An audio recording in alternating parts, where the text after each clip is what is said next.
Here together with a very important activity for our little kindergarten because before picture description, if you will perform this activity with your kids, it will be very helpful for them.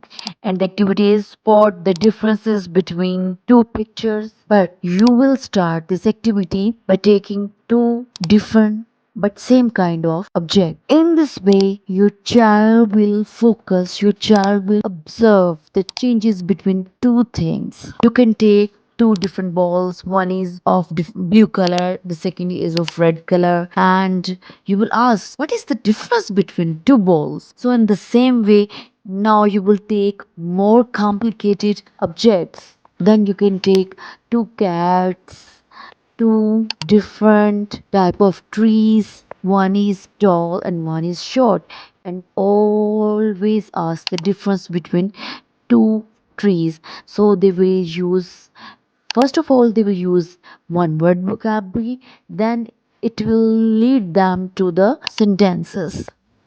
For example, today how you will perform this activity with your kid. Okay, Jim and Papa are two puppies. Are you looking in this picture? Hmm. Okay. Tell me, did they look like the same? Ask the children to spot the differences. Okay.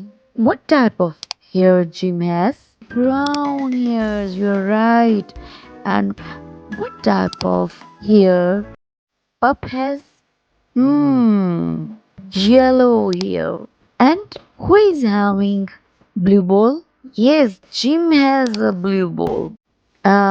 Do Pup has something in his neck? Pup has, yes, Pup has a red strap and Jim has a purple strap. And do you know what is the color of Pup's nose? The children will tell Pup's nose is black and Jim's nose is pink. I hope this activity you will perform at home and it will be very helpful for children to describe the picture. Thanks for watching, dear friends. Don't forget to tap subscribe, hit like, and share this video with your buddies. Stay tuned with Creative Kids.